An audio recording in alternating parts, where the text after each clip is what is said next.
there. Today I have a sketch based on a 3x3 grid design, except I've taken out two of the components of the grid and put them together for one section so I can have a little bit more room for the title and some embellishment. And I'm going to use 5 photos in mine. You could rearrange and do more blocks of journaling or embellishment and fewer photos, or substitute one of the embellishment blocks for a photo and add a little bit more. But I've selected these 5 photos, and they have a lot of good reds and greens and yellows and blues and colors that I use a lot in my scrapbooking. So I'm working with the My Mind's Eye collectible collection, and this is the Remarkable pad, and I have a lot of the papers that go with this in 12x12, which is why I bought it in the 6x6. So these are going to make great little blocks for mats for my photos and blocks for my journaling.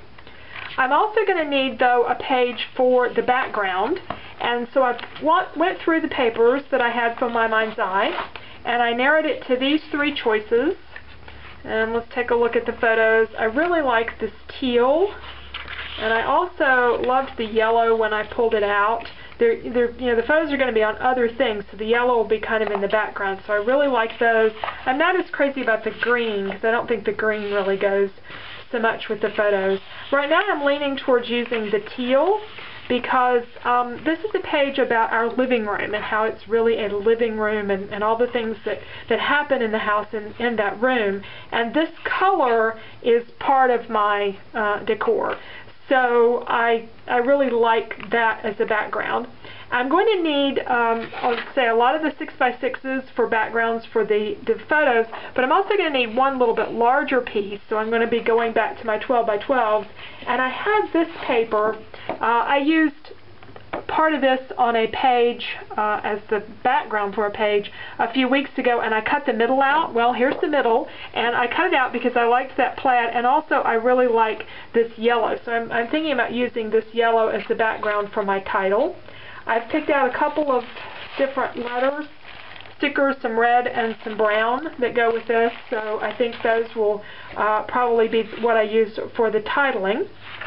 I'm also going to need, for embellishments, some butterflies, and then the circle embellishments are going to be coming from the papers. I have, in this collection, there's a great little paper that you can cut up either in circles, or you could cut around the designs that I wanted to use, and I have the small version, and I also have it in the 12x12. So I'm going to cut some of these out, I know, and put my butterflies on top of those. I'm using butterflies since, as I say, it's a living room, and butterflies being a symbol of life. Lately I've been collecting a lot of butterflies. I have the Heidi Swap butterflies. I'm pretty sure these are too dressy, but I have a couple of other choices that are really good. These from Studio Calico that can be misted. A lot of different ways that you can add color to those, and these look like the Studio Calico ones. They're actually the ones I got from Michaels that they have in their brand, and so I've got a couple of choices there for my butterflies. These 2 strips on the sketch are supposed to be washi tape, but that's what I had in mind, and I have out this little striped washi tape. I may end up with a solid. I don't know if this is going to be too busy or not. I really like this. I'd like to use it, but we'll see. If not, I've got lots of solids that I can pull out. So those are all of my products, and I need to crop these photos down just a little bit and get them ready to go on my page. Okay, so my photos are cropped, and I have decided on the teal background and that yellow for that one section.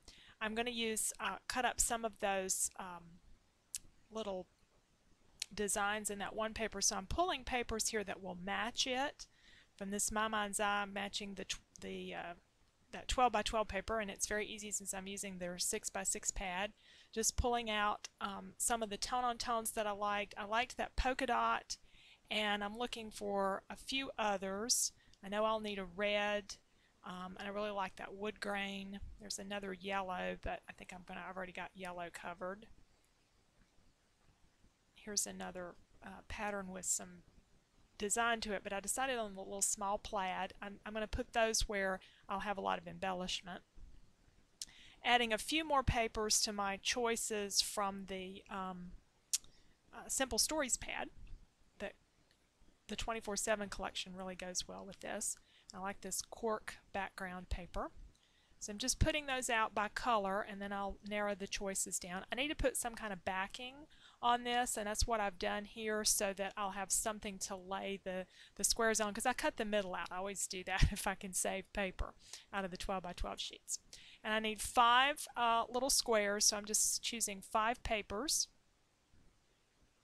I've got 2 reds there, so I've got to decide which one I want. You're not going to see a whole lot of it by the time you get the photo over the top. The wood grains, I first go with that one solid because you don't see much, but I like the color in the other one, and I like that cork paper. So now it's like a puzzle, figuring out which photos are going to look good where, and then which color papers to go behind them. I love doing these kind of layouts. I don't know why I don't do them more often, because I think this is just such fun figuring out what to put where and working in these small groups. And I'm still studying. There's a couple of them I'm not crazy about the colors and what goes where. So I just move things ever so slightly around. I have my title. It's going to say A Living Room. And then I'm playing with washi tape. And you're going to see me play with washi tape a lot, trying to figure out what goes where. Now this section is going to have some journaling over the top of it. That's where the journaling is going to be, there next to the kitty cat photo. And I'm going to distress the edges of everything, and here's where I start looking at washi tapes and really playing. I have that red, but it's a lot of red. The neutrals were something I didn't pull out at first, but I kind of liked them as I started looking at them more, and even the teal, even though the background is teal, I think it'll kind of incorporate the teal more to use one of those. So still narrowing the choices. I'm not decided for sure, but I know I need 3 circular designs, and I'm going to cut those out of this 12 by 12 matching paper from the My Mind's Eye collectible collection, and I'm just trying to decide which ones, and really debating whether I want the small ones or the big ones. Some of them, on the one on the far left, can actually be one that's cut off on the paper. It doesn't have to be a full image because it's going to be covered over partially with the journaling. And I have all those little cards from the 24/7 collection, and I like the snapshots, and there's another one there that I like. I don't think the numbers are going to work out, so I'm probably not going to use those numbers, and I may use one of these little bingo cards too. Those are cute, and you could tuck those down in the pocket and still see the word on the top. So I'm just going to trim out a couple of designs here. I want something fairly large up there at the top, and I really like that yellow one. It's awfully big, but I thought I'd give it a try. So I'm going to trim it out.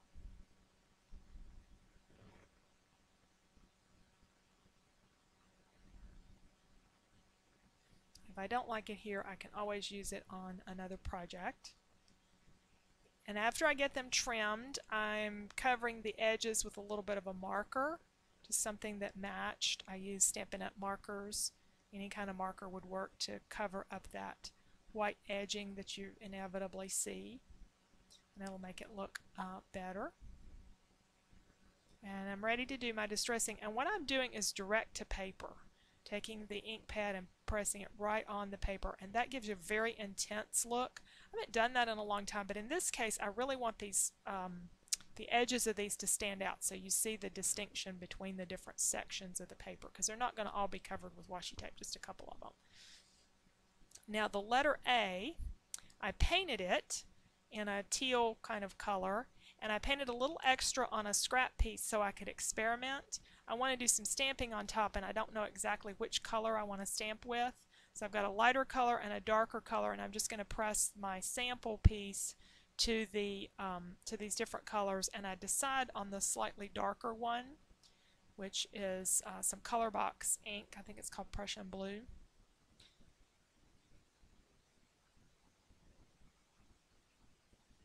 And that makes a really nice wood grain effect on top of my painted chipboard. So now I've printed out my journaling, and I've added my little part of my little embellishments, my circular embellishments. I'm deciding on this yellow one. The sketch has it more over to the right, but I think to balance the page better, it needs to go towards the left. Now I've got a couple of different butterflies here. The Studio Calico ones are a good size, but I like these from Michaels, these wood ones, because I love the detail on them, and I think the wood grain kind of goes with the other wood grain things that we have going on the page. So I realized I needed to get that washi tape down before I put anything else down. I still love that stripe. I'm still trying to make it work. There's the blue, but I'm not sure. Maybe a little too much. There's the neutrals.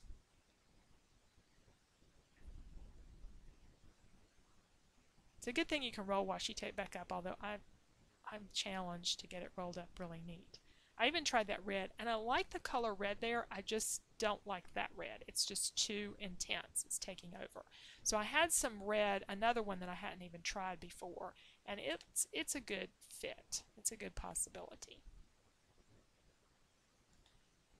And that's what I end up going with, is that red washi tape that wasn't quite as intense a color. And I'm picking out some colored markers here so that I can do my butterflies.